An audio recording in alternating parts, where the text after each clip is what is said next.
do curso de vocês. Farmacologia não é uma matéria fragmentada, farmacologia não é uma matéria embutida no conhecimento do médico. A farmacologia ela permeia um monte de setor.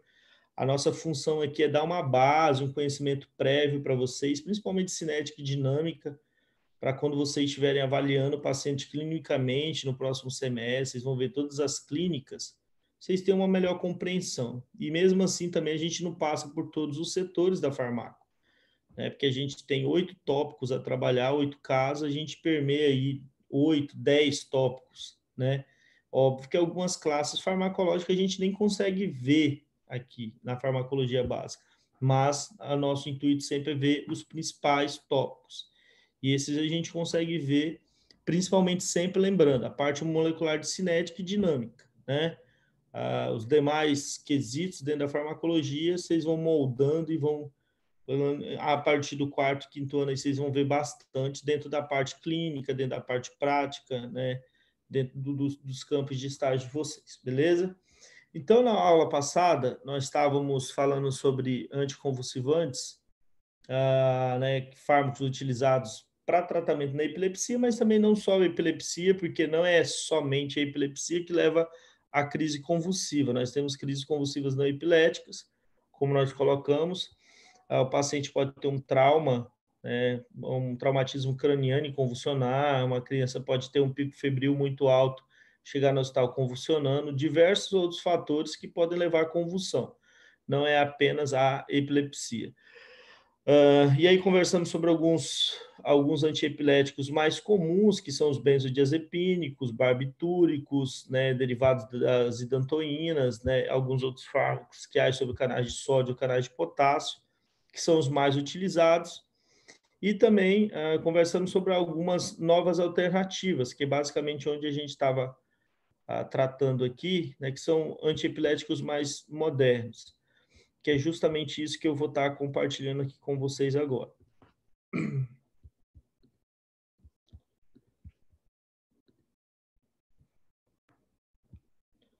Então, dentro desses antiepiléticos mais modernos, nós temos alguns fármacos, né? Nós temos pelo menos uns 8 novos medicamentos que são utilizados, né, dentro dessas novas alternativas.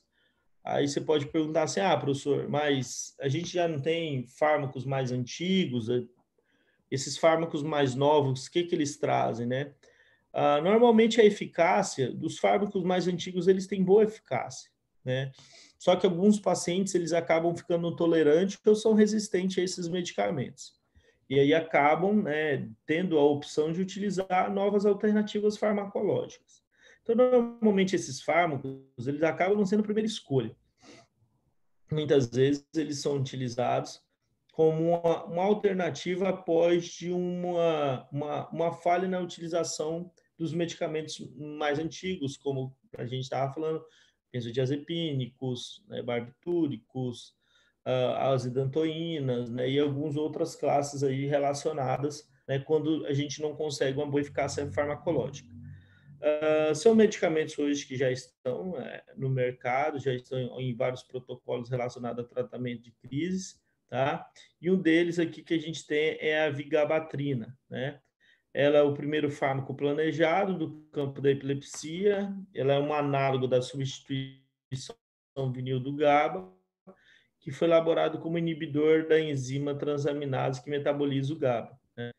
Então, nós temos enzimas que conseguem metabolizar, degradar, né, o neurotransmissor.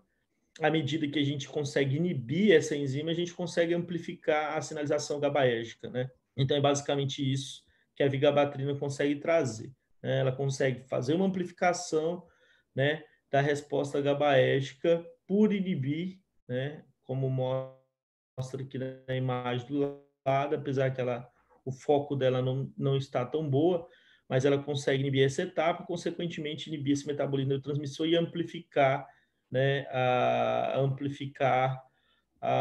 ação GABAérgica. E a ação do GABA, nós já falamos várias vezes, né, o GABA é um neurotransmissor inibitório, consequentemente vai promover, né, essa inibição pós-neuronal. Ela é extremamente específica para essa enzima, ela funciona formando uma ligação covalente reversível, então isso, óbvio, amplifica muito a resposta. Todo medicamento que a gente tem, que consegue promover uma ligação irreversível, né, a gente já consegue ver que ele tem uma ação mais duradoura, uma ação mais efetiva, né? Lembrando que é uma ligação irreversível, mas é sobre uma enzima, né? E, obviamente, enzima a gente sintetiza enzimas o tempo inteiro. À medida que nós sintetizamos mais enzimas, então a gente normaliza novamente aquela via bioquímica, né? Então, você inibe enzimas, produz mais enzimas, inibe enzimas, produz mais enzimas. Mas enquanto você não consegue produzir aquela quantidade, né, para promover a mesma resposta, o medicamento vai conseguir fazer o efeito que ele quer, né? Então, essa é a resposta. Igual lá quando nós falamos esse tipo de ação, a gente falou bastante de IBP, lá nos primeiros casos nossos, lá no início do ano, que a gente falou, todos os IBPs promovem uma ligação irreversível sobre a ATPase H+. Então, é basicamente a mesma situação. É uma ligação irreversível sobre uma enzima específica do metabolismo do GABA. Tá? Então, dessa forma, ela consegue aumentar o conteúdo do GABA, né, no cérebro e também aumenta a liberação do GABA, né, provocada por estimulação, o que significa que a inibição do GABA, transaminases pode aumentar, né, o compartimento liberável do mesmo e aumentar efetivamente a transmissão inibitória, né? Então, ela amplifica essa transmissão inibitória, né? E lembrando sempre que os anticonvulsivantes, eles têm 3 vias principais de ação, como nós falamos também na última aula. Eles têm uma via que é amplificar a ação do GABA, é uma primeira alternativa, um primeiro alvo. Segundo alvo, os canais de sódios, né, dependente de voltagem. Terceiro alvo, né, os receptores, os canais, perdão, de cálcio. Então, um primeiro alvo, né, a transmissão GABAérgica, um segundo alvo, os canais de sódio, e um terceiro alvo, os canais de cálcio. Então, são os 3 principais alvos relacionados à ação dos anticonvulsivantes, dos antiepiléticos. Isso é a imagem. Um outro grupo também, né, outro medicamento que a gente tem das novas alternativas é a gabapentina, que a gente tinha dado uma breve pincelada lá no início, né? E juntamente com a pregabalina, porque elas possuem ação bem similar, né? Elas trazem um efeito em relação a um efeito razoável, né, em relação ao processo de crise convulsiva. Como eu já tinha colocado para vocês, a gabapentina, não só ela, mas alguns outros medicamentos, exemplo, antidepressivos tricíclicos, né? Alguns fármacos de ação central possuem algumas ações também sobre tratamento de dor, né? A gabapentina muitas vezes é utilizada para tratar dor, principalmente dor neuropática, né? Então, muitas vezes entra como alternativa farmacológica, tá? Tratar dor neuropática não é algo tão simples, né? Se utiliza alguns antidepressivos tricíclicos, alguns medicamentos que atuam sobre canais de cálcio ou canais de sódio, né? Opioides, né? AINES e assim por diante. Então, são muitos medicamentos envolvidos. Ela é um fármaco eficaz nas crises parciais, seus efeitos adversos, principalmente sedação e ataxia, são menos intensos que com muitos outros antiepiléticos. A absorção da gabapentina no intestino depende do sistema transportador de aminoácidos e mostra propriedade de saturabilidade. Quer dizer, não adianta você ficar aumentando a dose da gabapentina esperando que exponencialmente você vai aumentar a resposta dela, que não vai acontecer, né? Então, ela chega no momento que satura e a partir dali não adianta aumentar a dose, que você não vai promover um aumento de resposta, né? A pregabalina, né, ela é um análogo, né, então ela é uma estrutura similar, né, sinteticamente, quando a gente, através da tecnologia farmacêutica, você vai sintetizar novas estruturas químicas, então a pregabalina é uma estrutura similar à gabapentina, porém o que a gente consegue ter de diferença na sua estrutura química é a potência, né? Ela tem uma potência um pouco maior em relação à especificidade pelo receptor, tá?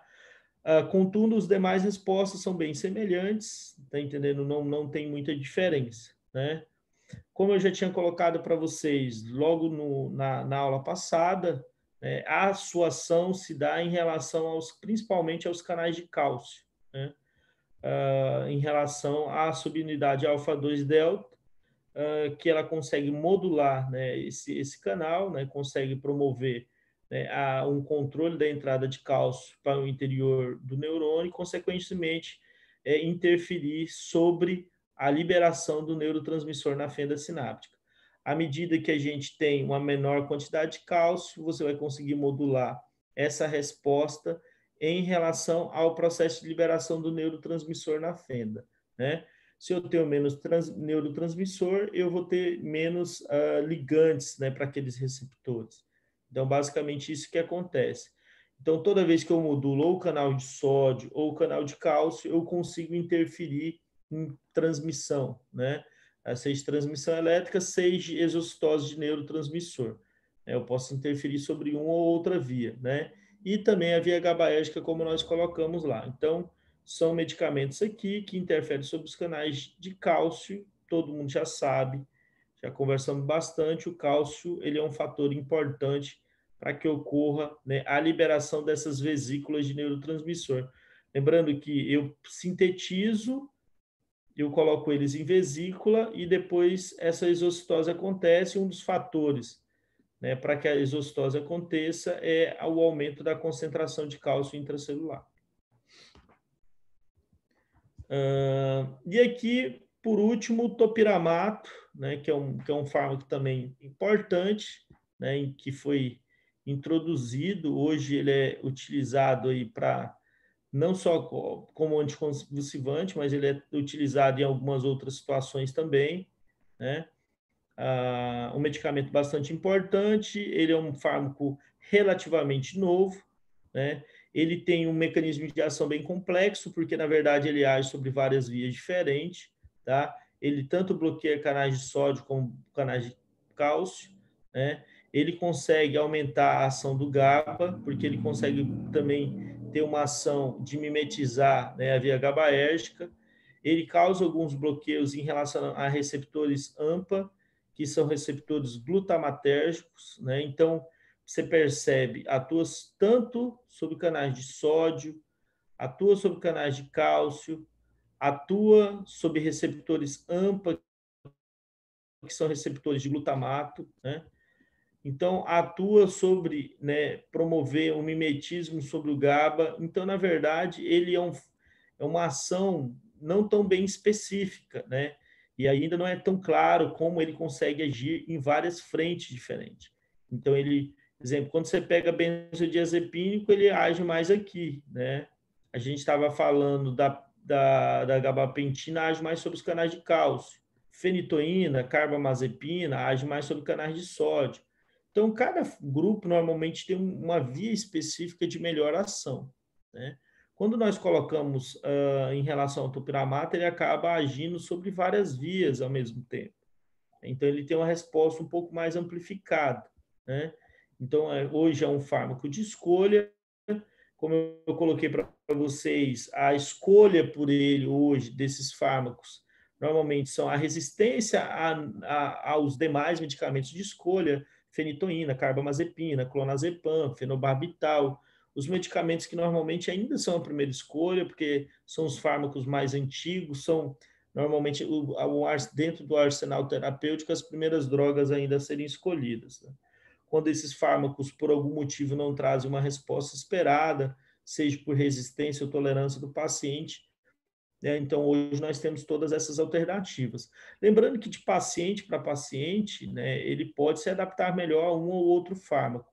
Isso é muito relativo, a gente vê até muito na depressão. Às vezes você utiliza um inibidor seletivo de recaptação de serotonina num paciente com depressão menor e acaba não tem uma ação tão boa frente a um outro paciente. E isso é comum acontecer, então a gente sempre enquadra o que é melhor para um determinado paciente. Lembrando sempre, eu preciso entender quais medicamentos eu posso usar. E aí eu tenho ferramentas alternativas para ir moldando e indicando para o paciente, controlando a resposta. Aqui só um pouquinho sobre a parte de mecanismo de ação dele, né? Ele é um fármaco que age diversas vias, como nós falamos, tanto canais de sódio, né, bloqueio de canais de potássio, potencialização da ação do GABA, né? também age sobre receptores AMPA, que são receptores excitatórios, lembrando sempre que o glutamato, ele é um neurotransmissor excitatório. Então, imagine que se eu potencializo o GABA, eu estou potencializando via inibitória. Então, via inibitória, eu potencializo. Se eu bloqueio o receptor glutamatérgico, então eu diminuo a via excitatória. Então, olha para você ver a resposta que ele consegue promover, né? Ele age tanto uma como outra. A efetividade química dele assemelha-se à fenitoína, alega-se que ele produza menos efeitos adversos graves, além de desprovido de propriedade farmacocinética que causa problemas como a fenitoína. Que a fenitoína, eu mostrei para vocês na aula passada, um monte de efeito colateral, reações adversas, né, interações medicamentosas que ela causa, né, principalmente em relação ao citocromo P450, né, por interferir sobre a ação de outros medicamentos, ela interfere sobre o seu próprio, sua própria biodisponibilidade.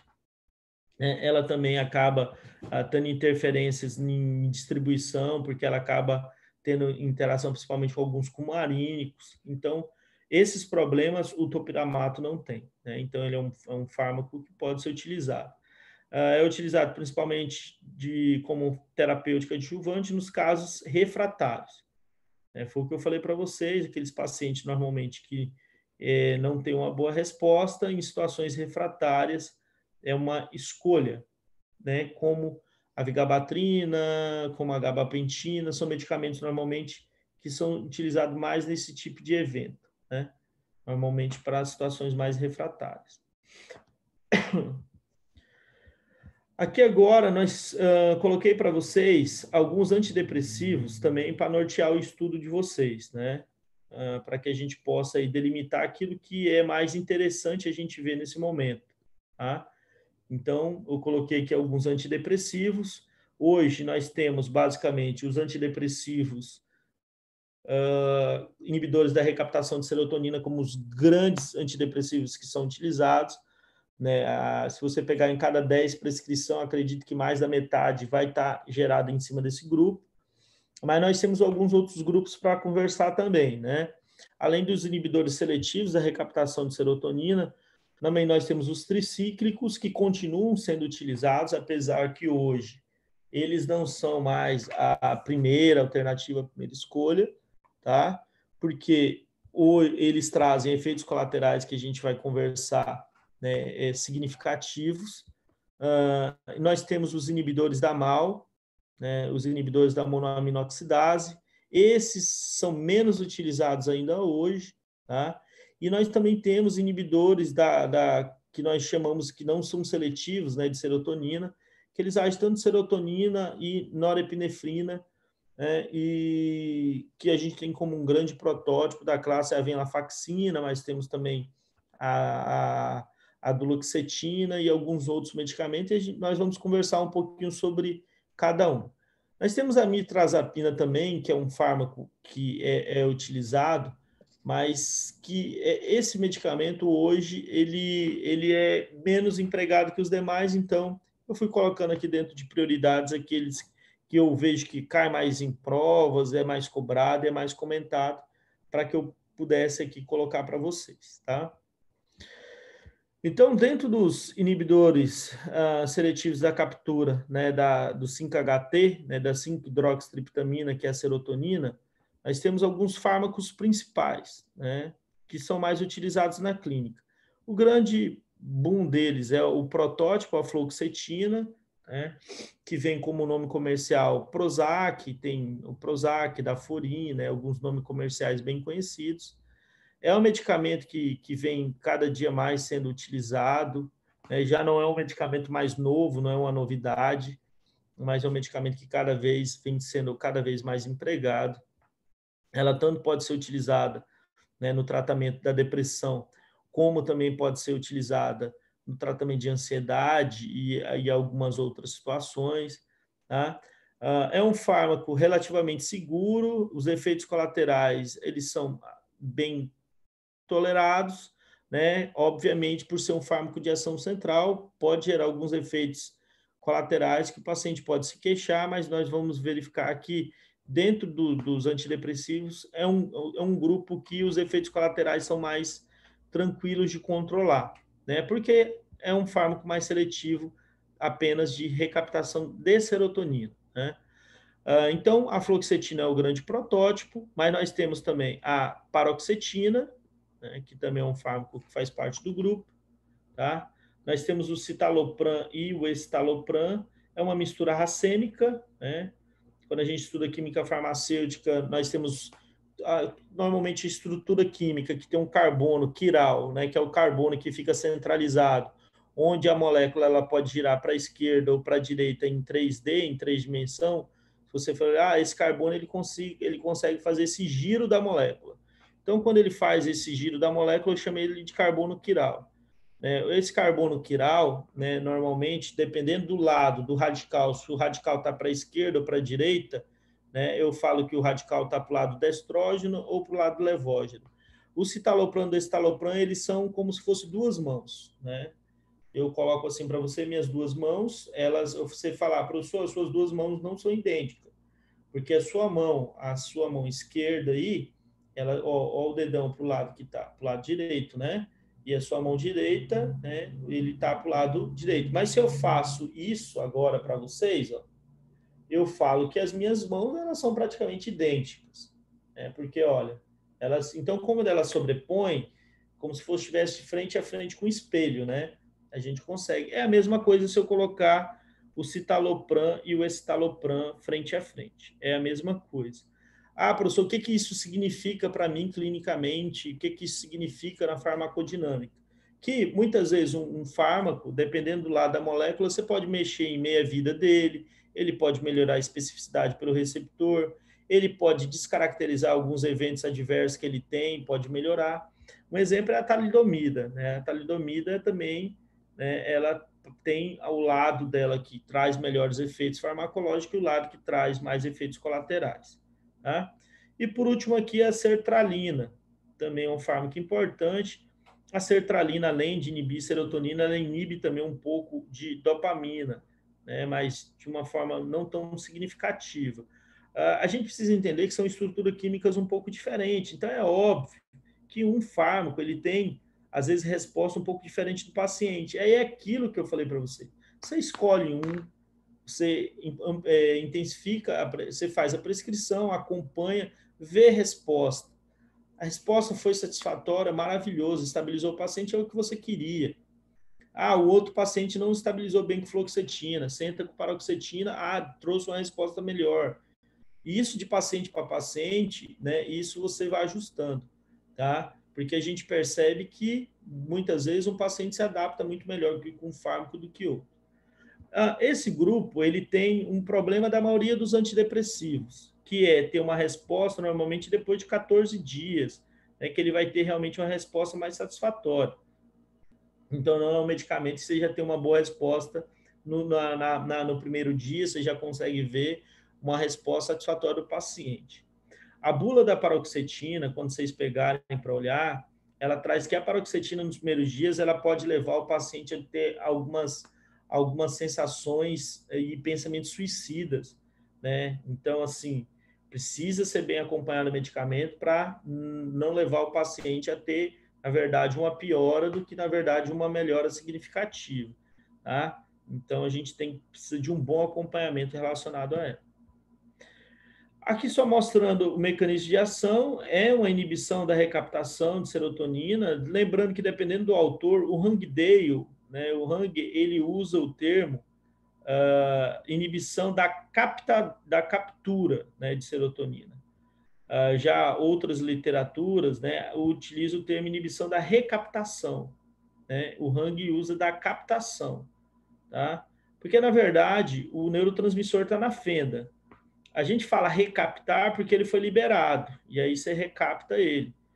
Aí, às vezes, o Hang entende que ele está livre, né? E você está captando ele, né? Então, assim, não é uma segunda captação para ser uma recaptação. Então, mas, na verdade, o contexto é o mesmo, né? Seja recaptação como captação. Então, aqui a gente já expliquei para vocês algumas vezes, a serotonina, ela parte do precursor triptofano, é sintetizada, é vesiculada, tá? E a partir do momento que está presente na vesícula, vence o potencial, né? Aqui o cálcio, ó, tão importante que a gente vem conversando, essas vesículas vêm para a fenda, e agora esse neurotransmissor na fenda vai procurar, obviamente, os seus receptores pós-sinápticos para ligar e desencadear seu efeito serotoninérgico. À medida que ele está aqui na fenda serotonina, ela pode ser recaptada, né, por autorreceptores que nós chamamos. Um deles aqui presente é o 5-HT1D, né? Nós temos vários receptores, né, autorreceptores pré-sinápticos. Então, à medida que eu consigo bloquear esse autorreceptor, eu faço com que a serotonina fique na fenda por mais tempo. Então, eu estou amplificando meu efeito serotoninérgico. Então, basicamente, isso que os inibidores da recaptação de serotonina conseguem fazer, né? Eles são eficazes no tratamento da depressão de grau moderado, né, de grau mais leve e moderado, comparando com demais antidepressivos, comparando eles com os antidepressivos tricíclicos, comparando com os inibidores da monoaminoxidase e os demais. Porém, se a gente for pensar em depressão mais grave, né, os antidepressivos tricíclicos eles trazem uma resposta melhor. Então, aí a gente consegue compreender por que os tricíclicos ainda são utilizados, né? Porque eles acabam ainda sendo mais efetivos em alguns quadros de alguns pacientes com depressão. Alguns pacientes podem responder mais favoravelmente aos seletivos de recaptação de serotonina que outros, né? Então, como eu falei, determinado paciente se adaptou melhor com fluoxetina. Já um outro paciente que chegou, ele se adaptou melhor com a paroxetina. Eu tenho lá o seu José, ele se adaptou melhor com a sertralina, né? E por que isso acontece, né? Isso pode refletir propriedades farmacológicas de cada fármaco de forma individual, porque cada um é uma estrutura química. Eles não são idênticos. Se eles fossem idênticos, que ele é molecularmente, estrutura química, que eu vou ver todo o grupamento químico dele, ele é igual e tem nome diferente. Isso não existe. Não existe. Pode mudar o nome comercial, certo? Se eu tenho lá fluoxetina, e ela é um antidepressivo seletivo da recaptação de serotonina, eu tenho paroxetina, ela é da mesma classe, mas a estrutura química é idêntica? Não, é similar. Eles têm radicais diferentes, os radicais mudam, né? Então, é justamente a mudança nesses radicais que muitas vezes vai caracterizar esse efeito, essa propriedade farmacológica diferente, né? O paciente respondendo de forma diferente, já que nenhum é desprovido de ações próprias, ok? A fluoxetina apresenta atividade antagonista nos receptores 5-HT2C, propriedade que compartilha com outros antidepressivos não seletivos de recaptação de serotonina. A sertralina é um inibidor fraco de dopamina, então ele mostra aqui que cada um tem suas peculiaridades. E essas peculiaridades podem mostrar por que um tem uma propriedade farmacológica diferente do outro. Então, por isso que algum paciente muitas vezes responde melhor com um ou outro medicamento, mesmo dentro da mesma classe, farmacológica. Em relação à cinética, a depressivo seletivo da captura de serotonina, eles têm uma boa meia-vida, em torno de 18 a 24 horas. A fluoxetina tem uma meia-vida um pouco maior até, né, até 96 horas. Normalmente a paroxetina e a fluoxetina não são indicadas utilizar junto com antidepressivos tricíclicos, pois elas interferem, né, sobre o metabolismo do citocromo P450, lá da enzima específica da CYP2D6, né? Então, ela promove essa interação, a inibição dessas enzimas. Aí, se eu coloco na prova assim, ó, se eu utilizar uma aminotriptilina mais fluoxetina, e eu tinha dose da fluoxetina de 24 a 96 horas, com essa interação farmacológica conhecida, eu vou aumentar a concentração da droga ou eu vou diminuir a biodisponibilidade da droga. Aí, se eu falo que é um inibidor enzimático, inibe metabolismo, eu vou aumentar a meia-vida da outra droga. Se fosse um indutor enzimático, iria diminuir. Então, esses conceitos são super importantes, porque no momento que vocês estão lendo a bula, no momento que vocês estão avaliando a prescrição, no momento que vocês estão elaborando a prescrição farmacológica, é o que vocês têm que olhar. Porque, às vezes, quando eu estou estudando, eu estou na academia estudando medicina, eu quero saber para que serve o medicamento. A minha intenção como médico é só saber como me prescreve. O paciente está assim, eu prescrevo esse. O paciente está assado, eu prescrevo esse. Gente, isso é por isso que muitos médicos erram na prescrição. Não apenas o medicamento. E ele não compreende a cinética e a dinâmica do medicamento. Então, para construir uma casa, ninguém começa a construir pelo telhado. A gente começa a construir a casa pelo alicerce. Então, a cinética e dinâmica é o alicerce da farmacologia. Se você não sabe cinética e dinâmica, você pode conhecer a indicação de todos os medicamentos. Está entendendo? E aí você vai continuar errando. Porque se saber indicação de medicamento fosse o fundamental para poder prescrever medicamento, o próprio paciente ele pode se automedicar. Ele abre a bula, a primeira parte da bula vem lá, indicação. É só ele ler e para que serve e tomar o medicamento.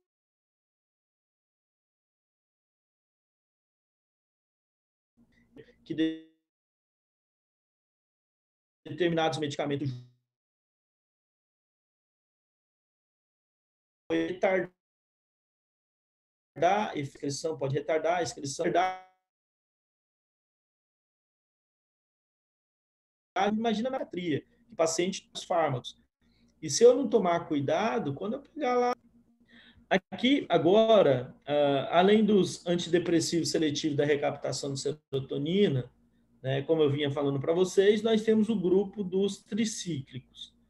Os tricíclicos, eles são medicamentos antigos, mas ainda muito importantes, né? Como eu falei, eles têm efeitos colaterais que nós vamos ver aqui maiores, só que em algumas situações eles ainda são mais efetivos, tá? E eles também não são utilizados apenas para tratar depressão.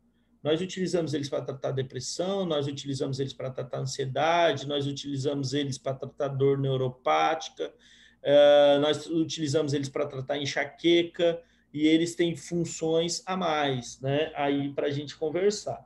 Então, são medicamentos ainda que estão no mercado, né, que são ainda amplamente utilizados, e os principais estão aqui, como eu deixei para vocês, tá? A imipramina, a amitriptilina, que está na Rename, né, bastante conhecido, nortriptilina e a clomipramina, né? Então, são os principais, mas nós temos outros, né, como está mostrando aqui na imagem ao lado, ok?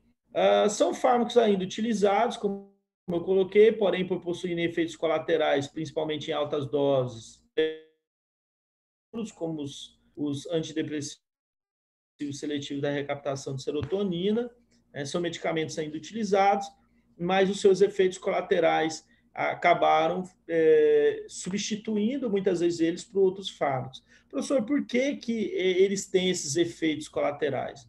Porque quando a gente vai comparar os tricíclicos com o seletivo da recaptação de serotonina, os tricíclicos, eles interferem sobre a recaptura de serotonina, né, e de noradrenalina, principalmente. Só que também, vários estudos demonstram que eles interferem em receptores dopaminérgicos. E agora, muitos estudos mostram que eles também interferem. Alguns artigos também trazem que eles interferem sobre receptores de histamina, receptores H1. Então, a gente percebe que eles não têm uma seletividade específica em um determinado receptor. E aí, quando eles atuam sobre via colinérgica, não é para trazer benefício de resposta. Eles atuando sobre via colinérgica, aqui estão os efeitos colaterais principais. Efeitos colinérgicos, que são os principais efeitos colaterais do medicamento. Então, na verdade, quando eles fogem do alvo, que seria agir sobre serotonina e noradrenalina, eles acabam gerando os efeitos colaterais que a gente não quer. Então, por não ser tão seletivo de um determinado neurotransmissor, isso leva a vários problemas em relação à utilização do medicamento. Então, eles inibem principalmente a captura de serotonina e noradrenalina, mas também agem sobre dopamina e alguns outros neurotransmissores, tá? Eles promovem nenhuma dos sintomas biológicos, resultando da facilitação da transmissão noradrenérgica, né? Porque sabemos que em relação, principalmente à depressão, não está ligada só à via serotoninérgica, mas também à via noradrenérgica. Aqui alguns efeitos adversos, né? Em indivíduos não depressivos, eles causam sedação, confusão e falta de coordenação motora. Esses efeitos ocorrem também em pacientes de depressão, nos primeiros dias de tratamento, mas tende a ir desaparecendo de 1 a 2 semanas, quando se desenvolve um efeito antidepressivo. Já falei para vocês, os antidepressivos, a maioria deles, né, eles demoram a realmente otimizar, né, o seu efeito terapêutico pleno, né, eles não têm isso nas primeiras doses, tá? Os efeitos atropínicos incluem boca seca, visão embaçada, constipação, retenção urinária. Esses efeitos são pronunciados com aminotriptilina e muito mais fracos com a desipramina. Superdosagem pode causar arritmias ventriculares associadas ao prolongamento do intervalo QT, né? Então, aqui só alguns efeitos adversos para vocês entenderem em relação a essas drogas, tá? Então, eu não posso jamais colocar na cabeça que eles são medicamentos que não são utilizados mais. Eles continuam sendo utilizados, mas quando eu vou avaliar efeitos colaterais, reações adversas, eles acabam tendo mais. E se eu precisar caracterizar isso em uma palavra, eu falo, eles têm mais efeitos colaterais porque eles são menos seletivos. Eles têm mais efeitos colaterais porque eles são menos específicos pelos seus receptores. É isso que a gente pode colocar como uma afirmação quando vamos comparar eles com outros grupos aí. Tá? Aqui só mostrando, né, Professor, né, eles estão mais relacionados à noradrenalina. ah, Oi, você está me ouvindo direitinho? tô ouvindo bem. Professor, eu não sei se é porque a gente ainda não viu é, é, Agora travou. transtornos psiquiátricos em outras matérias. É difícil Eu, imaginar. Agora você está ouvindo? se a sua câmera estiver ligada, você desliga ela, que eu acho que fica melhor. Às vezes a internet da Obrigada. gente, quando está desligado, porque começou a falar, não tem quando a gente começa a falar parecendo um robô, né? Fica. Uhum. Mas pode falar, Agora, Juliana. mas agora está melhor já? Não, mas pode ir falando que eu vou captando aqui, aí qualquer coisa eu reformulo a pergunta, você fala para mim se está certo ou não o que você perguntou. Tá bem. Eu não sei se é porque a gente ainda não viu Ah, transtornos sim, psiquiátricos em outras matérias, sim. mas para mim é muito difícil compreender como um único fármaco vai atuar em transtornos que tem os antidepressivos que o senhor falou. Coisas são muito, assim, diferentes e que envolvem outras vias para eu somente dar um antidepressivo para o meu paciente e esperar que ele melhore, Ah, entendeu? Então, para mim, é sim. difícil compreender como Ah, isso entendi. acontece. Então, eu acho que eu peguei assim, o meio cortou, mas eu acho que eu entendi a questão. Eu acho que isso, na verdade, assim, acho que um dia nós estávamos conversando, né, Juliane, em relação a. Você ficou um tempo, né, fez um estágio até bacana, né, no CAPES, não foi que você fez? Acho que você participava de uma liga, eu não sei se você acompanhava alguns pacientes, né, psiquiátricos, né?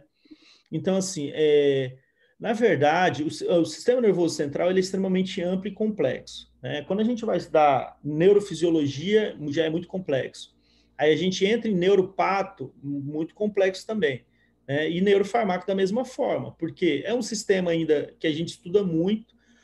Cada ano que passa, novos artigos eles vêm entendendo melhor as vias, principalmente tipos diferentes de subunidades de receptores, e isso vai cada vez deixando, a gente vai desvendando, a gente vai avançando, mas também vai abrindo novos leques, né, para a gente poder pesquisar e estudar. Aí, quando a gente vai começar a estudar o tema, realmente ele é bem, assim, assustador, né? A primeira coisa que a gente tem que pegar, na nossa matéria farmaco, né, a base de farmacologia, ela vem para estudar a cinética e dinâmica desses medicamentos. Eu não sei como é que foi a pato de vocês, que era lá que você ia ver os distúrbios. Então, o professor ia falar de forma mais aprofundada, exemplo, o que leva realmente, né, no momento de crise convulsiva, o que acontece no sistema nervoso central. E aí ele ia te mostrar essas desordens, né? Um paciente com Parkinson, né? A via dopaminérgica, a via nigroestriatal sendo lesada, em que região cerebral isso está, como isso é promovido e como isso anatomicamente acontece, né, e como essa neurodegeneração acontece. No Alzheimer, isso evoluindo, né?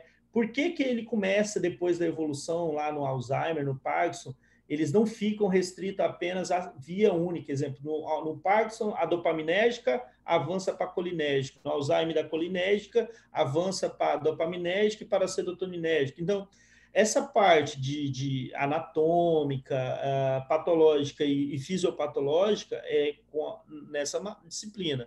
Então, por isso que elas são duas disciplinas, né? Na verdade, no módulo só, mas tem 2 professores. Eu não sei como é que vocês acompanharam essa situação, né? Como é que foi essa situação na fisiopatologia. Porque aqui a gente vem para compreender o uso do medicamento. Como você mesmo colocou na sua pergunta, a professora é única, é o nosso primeiro contato. Então, realmente é o primeiro contato. Então, assim, qual que é o interessante aqui? É lá na fisiopato, você entender essas desordens. Aqui na farmaco, você entender basicamente, molecularmente, como os medicamentos atuam, para quando você chegar na neuro, que você vai passar por neurologia semestre que vem. Então, você vai ter a neurologia. E eu lembro que sempre os alunos de 4º ano falam assim, professor, eu estou vendo lá aqueles medicamentos que o senhor falou. A gente está estudando lá em obstetrícia, a gente está estudando aqueles antibióticos que nós conversamos. Professor, nós estamos estudando lá em geriatria, aquilo que o senhor falou, caramba, a idade do paciente realmente causa um reflexo muito grande no uso dos medicamentos. A gente está lá estudando em neuro alguns medicamentos que nós conversamos. Porque lá que realmente o professor vai juntar o que você viu nas fisiopato, o que viu na farmácia, ele vai dar sentido clínico, né? Ele é um neurologista, então ele vai te voltar a ter uma visão clínica da situação. Aí também, Juliana, existe uma matéria chamada farmacoclínica.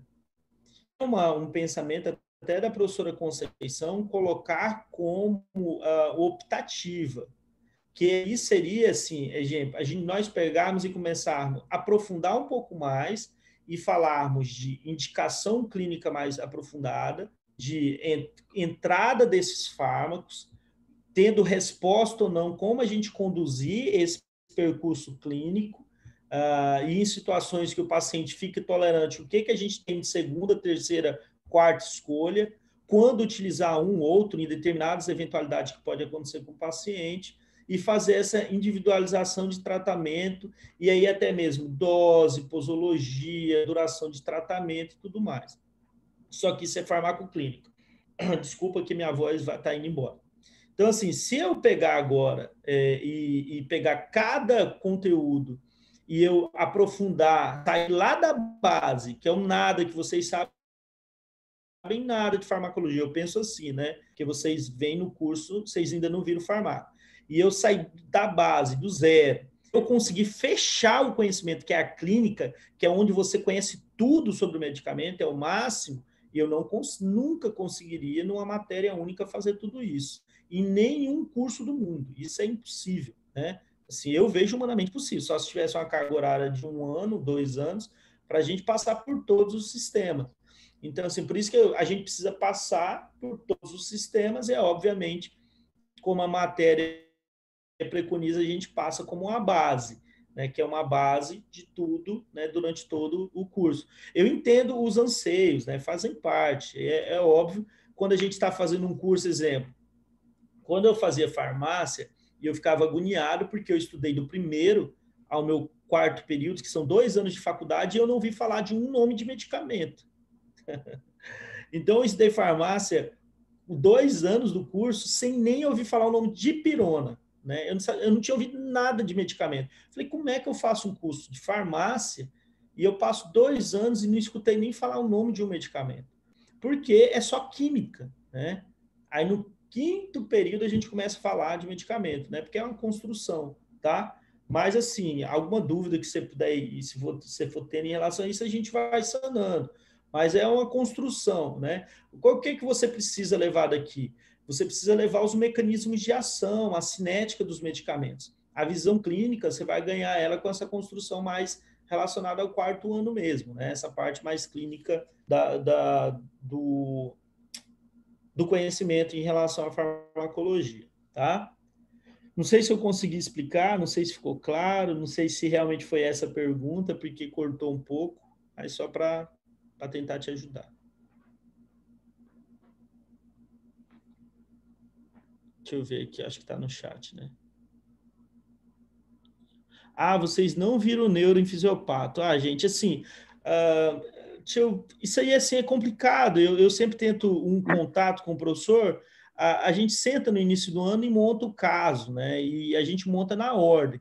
Eu vou perguntar para o professor como é que foi, né? E tentar elucidar. E a gente, cada vez, a gente vai tentando ajustar mais, né? Para eles ficarem. Esse ano foi muito atípico.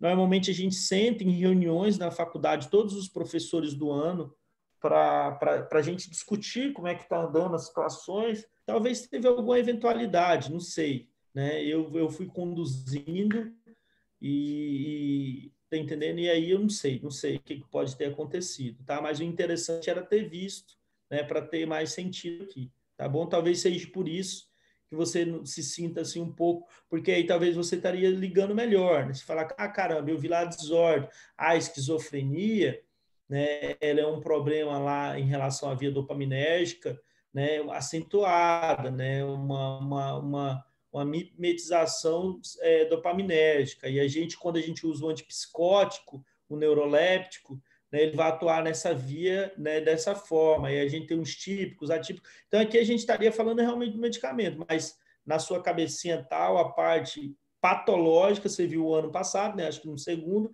mas a fisiopatologia você estaria vendo agora. Mas eu acho que isso é ajustes, né? Então, vamos lá, continuando aqui. Daqui foi. Então, nós também temos hoje no mercado, desculpa, medicamentos que são um novo grupo, né, que vem sendo formulado, que são os que agem sobre noradrenalina e serotonina, basicamente. Alguns livros trazem eles como fármacos não seletivos de monoaminas. Outros trazem fármacos seletivos de noradrenalina e serotonina. Então, o contexto pode vir um pouco diferente, dependendo da literatura. Esses aqui são os principais, a venlafaxina e a desvenlafaxina. Na verdade, a venlafaxina, quando ela é introduzida, né, ela é convertida no organismo em desvenlafaxina. Né? Nós temos também a duloxetina, e são medicamentos que eles, muitas vezes, em alguns pacientes depressivos, e às vezes depressão maior, trazem uma melhor resposta que o seletivo de recaptação de serotonina. Então, é aquilo que eu falei para vocês, né? O paciente, as respostas, tá? Clínica, que é até a preocupação da Juliane, de um paciente para o outro, a indicação, né? Ela muitas vezes, um medicamento que é bom para um, não vai ser bom para outro paciente. Aí o porquê, né? Porque essas desordens a nível do sistema nervoso central, seja uma desordem relacionada ao transtorno do humor, né? Que no caso a ansiedade, depressão, muitas vezes esses medicamentos mais novos, eles justamente vêm para ajustar alguns que os medicamentos mais antigos não traziam. Exemplo, eu tinha lá os antidepressivos tricíclicos, eles conseguiam trazer uma resposta até efetiva, mas muitos efeitos colaterais.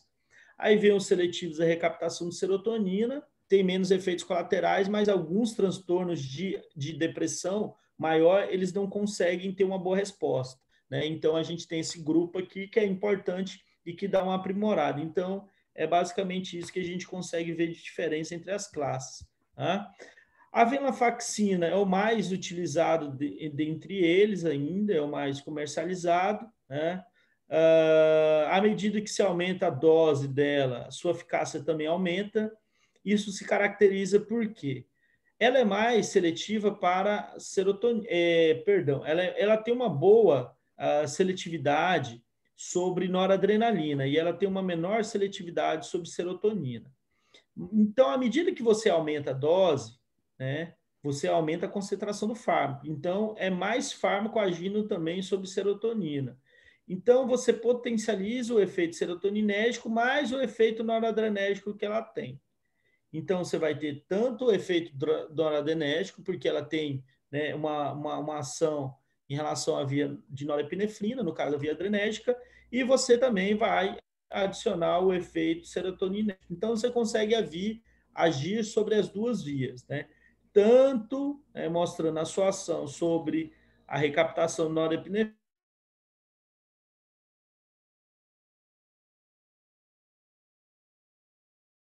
ele traz até uma tabela, né, mostrando. É como se você pegasse uma tabela, assim, e aí ele coloca assim, os que são mais seletivos para serotonina, e eles colocam uma faixa intermediária, os inibidores, os tricíclicos, né, porque eles não são seletivos de um. Aqui fica mais os seletivos de serotonina, aqui fica os mais seletivos de noradrenalina. Eles fazem essas comparações, né, só para você entender de seletividade. O Hang traz, eu acho que o Goodman também traz uma tabela, mas no Hang dele é uma tabela bem clara, bem fácil de compreensão. E aqui, por último, né, nós temos os inibidores da MAO. Os inibidores da MAO, eles são fármacos que hoje eu não vejo na clínica, tá, muita utilização, certo? Por exemplo, em cada 10 prescrições, quantos que eu tenho desses medicamentos? Não é muito.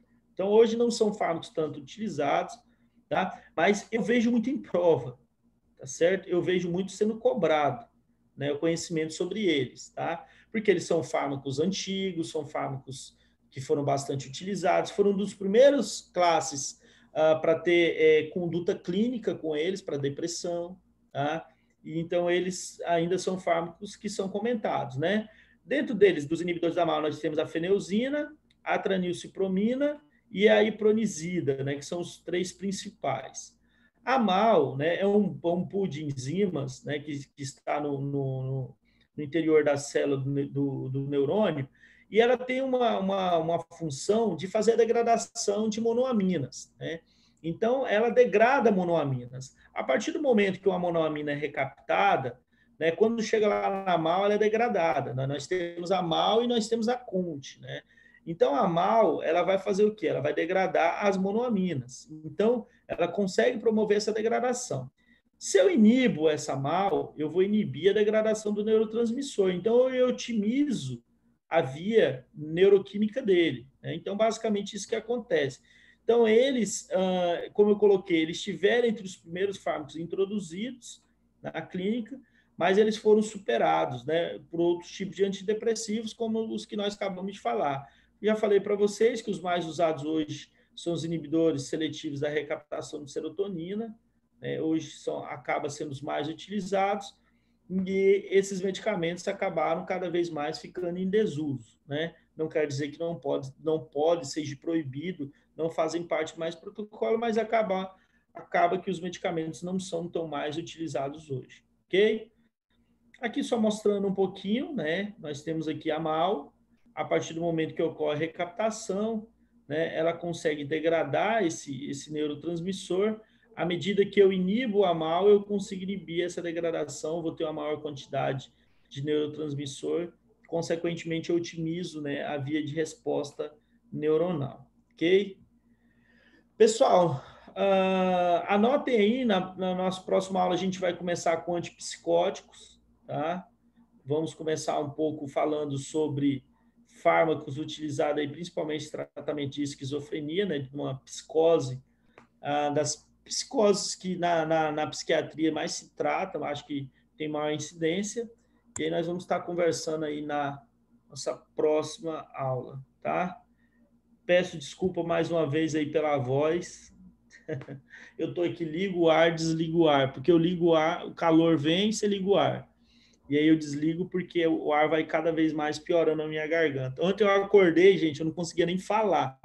E aí, infelizmente, a aula de ontem, um dos meninos da turma B, eu tive que remarcar porque foi sem chance. Mas hoje, pelo menos, deu para a gente avançar. E o importante é a gente avançar, está chegando próximo às provas. Eu sei que vocês estão sobrecarregados aí. se a gente ficar remarcando, cada vez fica pior. Tranquilo? Alguma pergunta, pessoal? Alguma Professor, pergunta que eu possa ajudar? Fala, Felipe. Eu vi tua mensagem, tá? Se for em relação à optativa, eu vi, realmente eu entrei aqui, houve algum erro meu aqui, não tá postado, tá? Eu já vou resolver isso aqui agora e já agilizo para vocês, tá? tá. Eu só quero tirar uma dúvida mesmo, é porque eu não sei como é a rotina desses fármacos, mas é porque no Goodman ele traz acho que 3 capítulos sobre, tipo, a ação naqueles receptores muscarínicos, acetilcolina e tal. Eles não são fármacos usados em outra situação? Como assim? Não entendi isso. Exemplo, ó, tipo, tem um capítulo que é agentes anticolinesterásicos. A gente vai ver Sim, como é usado sim, receptor. porque receptores muscarínicos de acetilcolina. Não, os grupos que nós vamos conversar, assim, que eu vou cobrar de vocês são esses que eu estou passando. Né? A gente não vai esgotar todos os medicamentos, principalmente anticolinesterásicos, fármacos de ação periférica, motora também que a gente não vai ver, não vamos adentrar. O que nós vamos conversar na próxima aula, nós vamos conversar sobre antipsicóticos, nós vamos conversar um pouquinho sobre anestésicos gerais e, se der tempo, nós vamos falar de antiparkinsonianos. E aí a gente fecha. Nossa última aula é sobre onco. Então, a gente vai ter só uma pequena fatia de onco, algo bem básico sobre oncologia, que eu vou deixar para vocês. Então, a gente não vai entrar em todos esses assuntos. Então, assim, vocês não terem dor de cabeça igual eu estou fazendo com vocês aqui. Eu não sei se o tempo de vocês está muito livre ou se vocês estão com tempo extremamente restrito. O que eu tento sempre fazer? Deixar o conteúdo da próxima aula. Então, para quem já está adiantando o estudo para as próximas aulas, estude esse aí que eu coloquei, antipsicóticos, né, ou neurolépticos, né, que são sinônimos, e a parte de anestésicos e antiparkinsoniano, que basicamente o sistema nervoso central a gente vai fechar aí. Né? Como eu falei, gente, a gente não esgota todos os sistemas, todas as drogas, a gente não entra em tudo. Professor, mas não é importante? Claro que é importante, gente. Todos os medicamentos na farmacologia é importante, né? Mas a gente, dentro de uma base farmacológica, a gente vê tudo? Obviamente que não. Né? Obviamente que não. Eu sou farmacêutico, estudei 4 farmacologia e na minha graduação não vi todos os medicamentos. Eu fiz 3 pós-graduação já em farmacologia e nenhuma das pós eu esgotei todos os medicamentos da farmacologia. Porque é impossível, é muito assunto, é muito conteúdo. Se a gente pegar o Goodman, é uma absurda a quantidade de conteúdo que tem no Goodman, né? Então, a gente sempre foca o principal. O que é principal para você, médico generalista, ir para o 4º ano com uma base bacana de conhecimento. Então, a gente sempre vai fatiando aquilo que é mais importante, tá? E na onco também vai ser uma fatia pequena. Então, assim, nas aulas, a gente sempre está deixando bem delimitado aquilo que eu quero. Então, professor, o que o senhor vai cobrar na prova? Aquilo que eu norteei nas aulas, tá? Que eu norteei nas aulas para não ficar solto, para ninguém ficar estudando coisa que... Eu não estou dizendo para não estudar. Vocês podem destrinchar o livro todinho. Ainda mais, assim, pode ler tudo. Mas para nossa prova, o que eu vou cobrar é o que eu estou passando para vocês, tá? Professora, aquela parte pulmonar também vai cair, né? Na prova, não, só no trabalho. Ah, tá. Só no trabalho. Outra Apesar coisa... que eu dei a aula expositiva e tudo mais, mas Sim. foi algo bem superficial, só foi mesmo para introduzir o assunto, para a gente discutir, para vocês entenderem um pouco, dar uma base e vocês fazerem um trabalho. Mas não vou cobrar. O que a gente vai ter realmente na prova é os medicamentos da neuro que eu estou passando e a base de onco que eu vou passar para vocês na aula. Tá. Aí nós terminamos, então, essa parte que você falou agora na próxima aula, que vai ser terça. E daí, na quinta, você vai fazer, tipo, aquela revisão que você faz? Isso, aí na quinta eu vou pegar, na terça-feira eu acredito que eu consiga, né, falar desses medicamentos. Eu não sei se na quinta eu já consigo entrar na parte de onco já falando, porque aí eu vou entrar nela e o restinho do tempo que sobrar a gente vai fazer aquela revisão sempre geral, né? Falar de todos os tópicos da prova, tal. E assim, se chegar na quinta também a gente não conseguir fazer essa revisão legal que a gente sempre faz, sempre é um momento legal de discutir, a gente pode abrir um dia para fazer, pessoal, não tem problema nenhum. eu já falei, o tempo livre que vocês tiver e sempre vocês precisarem de mim, eu sempre vou estar à disposição para ajudar. Seria ótimo, professor, se desse para fazer isso na quinta. Ia ajudar bastante. Gente, sem problema. A gente faz sim, tá? Mas assim, Tá pessoal, já vão pegando, né? Nós conversamos sobre ansiedade, ansiolíticos, falamos das principais classes, dos antidepressivos quando é utilizado, dos benzodiazepínicos quando são utilizados, os tipos diferentes de transtornos de ansiedade, né? Lembrando que sempre de forma, falando de ansiedade de forma mais superficial, mas eu passei alguns conceitos para vocês. Depois nós conversamos um pouco, né, sobre ações hipnóticas e principalmente os benzodiazepínicos sendo utilizados como hipnóticos, tá? Depois nós falamos de outras funções que eles têm, entendendo que, poxa, eles são utilizados para ansiedade, como hipnóticos, como sedativos, como pré-anestésicos, anticonvulsivantes, e aí conversamos um pouco sobre isso. Depois nós falamos sobre a parte de drogas anticonvulsivantes, antiepiléticas, falamos agora sobre antidepressivos, e aí eu venho pela frente, né? Os antipsicóticos, que são medicamentos, eles são mais complexos ainda, porque ainda não são bem compreendidos, né? A ação deles em relação aos receptores D1, D2 dopaminérgicos, mas nós vamos falar sobre ele e depois um pouquinho de anestésicos, né? Vocês vão ver que quando chegar em anestésico, a gente vai falar de barbitúrico, de benzodiazepínico de novo, só que aí nós vamos falar um pouco de outras drogas aí. A ação dos anestésicos também são ações não tão bem compreendidas, alguns agem sobre o GABA, alguns agem sobre canais de sódio, né, interferindo na bomba de sódio e potássio, vocês vão ver. E os fármacos de ação central, eles têm essas peculiaridades, né? São fármacos ainda extremamente que vão sendo revistos e estudados porque não são bem claros ainda os seus mecanismos de ação. Beleza, crianças? Gente, até sexta-feira, 16 horas, né? Sexta? Isso. É isso mesmo? Acho que não, acho que essa é a última. Terça, Meu Deus, prof. vocês perdão, gente, vocês terça-feira, sexta-feira com a turma B. Então, terça-feira a gente dá essa cuidado e quinta-feira, igual o Tony falou, né? O tempo que sobrar, nem que a gente precise estender aí até o final realmente da nossa aula, fica um pouco cansativo, eu sei, ficar falando, mas para a gente fazer essa revisão aí e a gente poder ir preparado, porque na outra semana, né, já é a semana de prova, é aquela semana que vocês têm livre aí para vocês estarem estudando a prova de vocês. Certo? Beleza, prof. Obrigada. Gente, abraço para vocês, tá? Tudo de bom. Tchau, tchau. Obrigado, professor. Melhoras. Tchau, Tô aqui dopado, gente. Eu tô dopado. Eu nunca tomei tanto medicamento na minha vida. Homem já é bicho mole, né? Aí é fogo. Aí eu tô aqui tô escapando pelo beiço de uma pulga. Tchau, gente.